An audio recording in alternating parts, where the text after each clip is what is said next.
प्यारे देशवासियों, आज ही के दिन 14 फरवरी 2022 के ही हमारे जो 40 सैनिकों का 14 फरवरी 2019 का जो शहीद हुए थे, उन्हें श्रद्धांजलि देने के लिए हम आप सबों से विनती करने के लिए आए हैं कि कृपया आज ही के दिन 14 फरवरी 2022 के दिन, आज वैलेंटाइन डे है, कृपया आप वैलेंटाइन डे नहीं मना करके इनके हमारे देश के शहीदों के लिए, जो हमारे देश के टुकड़े हैं, जान उनका हमारे देश के लिए महान है, उनके आन बान और शान का कदर करने के लिए आप सभी से मैं विनती करने के लिए आए हैं कि कृपया उन्हें श्रद्धांजलि दीजिए और इस वीडियो के अंतर्गत आप उन्हें कम से कम नमन कीजिए। याद आए हमारी तो रोना नहीं, याद आए हमारी तो रोना नहीं, तुमको आजादी का रंग लगा के चले, तुमको आजादी का रंग लगा के चले। तो आप जानते हैं कि 14 फरवरी 2019 का पुलवामा में एक अटैक हुआ था, फिदाइन हमला हुआ था, जिसमें हमारे 40 सैनिकों शहीद हो गए। बड़ा दुख के साथ इस बात को कहना पड़ रहा है कि हमारे सेना, जो मेरे कलेजे के टुकड़े हैं, देश का आन शान और बान है, जब 4 कंधों पे शहीद होकर के आता है तो दिल के कलेजा फट जाता है। मैं पूछना चाहता हूं इन नेताओं से, आप खादी पहनने लगे तब आपकी जिंदगी भर पेंशन मिलता है, क्योंकि आप एक नेता हैं। क्या किए आप देश के लिए? कौन सी कुर्बानी दिए आप देश के लिए? बताइए तो कम से कम।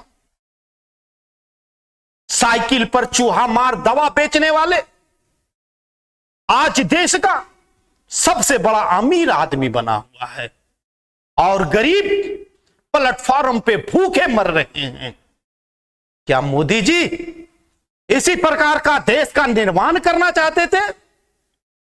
क्या ऐसा ही देश बनाना चाहते थे? आज बीएसएफ, पैरामिलिट्री, असम राइफल्स, सारे पुलिस की विधवा एवं मां कहती है कि क्या मेरे बच्चे की कुर्बानी इस कदर भी नहीं था कि उनके बच्चे और मां, परिवार देश में सही से जिंदगी काट सके? गुलगुले खा रहे हो और शहीदों पे ज्ञान पेलने के लिए आ गए हो। शर्म करो नेता बन करके। पुलवामा के 40 सैनिकों जो शहीद हुआ, आज तक उसकी न्याय आप नहीं दिला सके।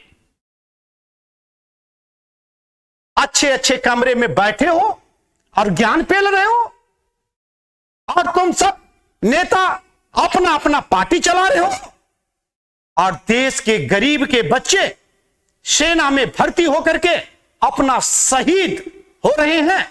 मैं पूछता हूं आप सबसे कि बताइए, नेता का बेटा कितने लोग सैनिक में हैं? कितने शहीद होकर के वो आ रहे हैं? बताइएगा। अरे उसकी तुलना और आप में कोई तुलना है? एक बार आप नेता बन जाते हो तो जीवन भर पेंशन मिलता है, जीवन भर आपकी सिक्योरिटी मिलती है। लेकिन हमारे मां बहन और भाई जो सियाचिन बॉर्डर पर 0 डिग्री टेम्परेचर में कपता हुआ अपने देश की आन बान और शान के लिए अपना जान कुर्बान कर देता है, उसके लिए आप 2 शब्द भी बोलने के लिए आज उपस्थित नहीं हुए हैं मोदी जी।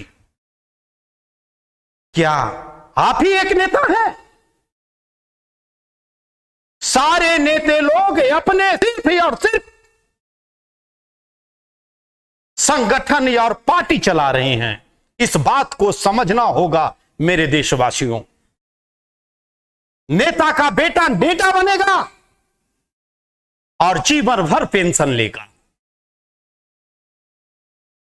जैसा कि मैंने बिहार में देखा कि 20 साल तक लालू जी राज किए और 20 साल तक नीतीश जी राज किए। अपने जीवन में हम इन्हीं दो पहलुओं पे बटे हुए रह गए। और आज बिहार की स्थिति आप आकर के देख लीजिए क्या है।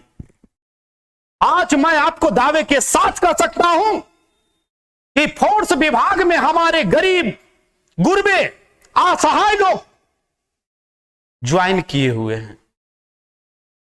उनकी शहादत को लोग राजनीतिकरण कर चुके हैं। इस बात को समझने की जरूरत है। मैं पूछता हूं, वाजपेयी जी आए तो पेंशन खत्म कर दिए, और आप तो मोदी जी उनके भी बाप निकल गए। आप तो नौकरी ही खत्म चलने कर दिए, ताकि ना नौकरी रहेगा ना तो लोगों को पेंशन मिलेगा। कभी इन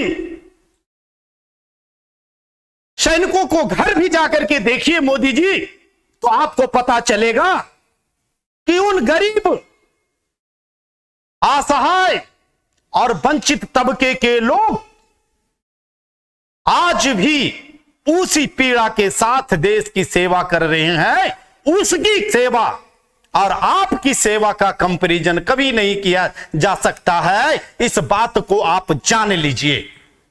नेता नेता हो सकता है, लेकिन देश की सेवा करने वाले हमारे नौजवान, मेरे कलेजे के टुकड़े, मेरे देश का आन शान और बान, ऐसे हम नौजवानों को करते हैं सलाम।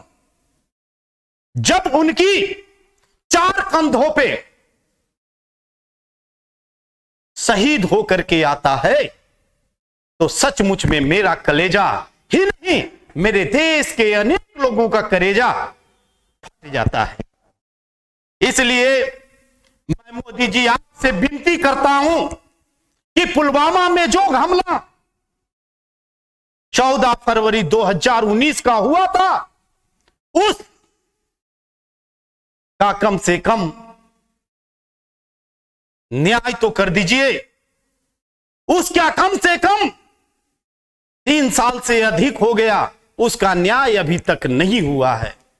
कृपया आपसे विनती है कि जितने भी जल्द हो सके उसमें 22 से 23, 24 वर्ष के नौजवान अपनी जान गंवा देते।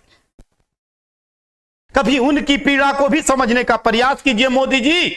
मैं जानता हूं कि आप प्रधानमंत्री कम हैं और प्रचार मंत्री चाहते हैं। यूपी की चुनाव हो रही है तो आप ज्ञान पेलने के लिए निकल गए, लेकिन एनटीपीसी की जब वैकेंसी की बात आई उसमें आपने एक शब्द नहीं बोला। पेट्रोल डीजल की दाम जब इतनी बढ़ गई तो एक शब्द बोलने के लिए नहीं आए। महंगाई सीमा पे है, एक शब्द बोलने के लिए नहीं आए। क्या मोदी जी आप इसी प्रकार के एक प्रधानमंत्री हैं? बताइए।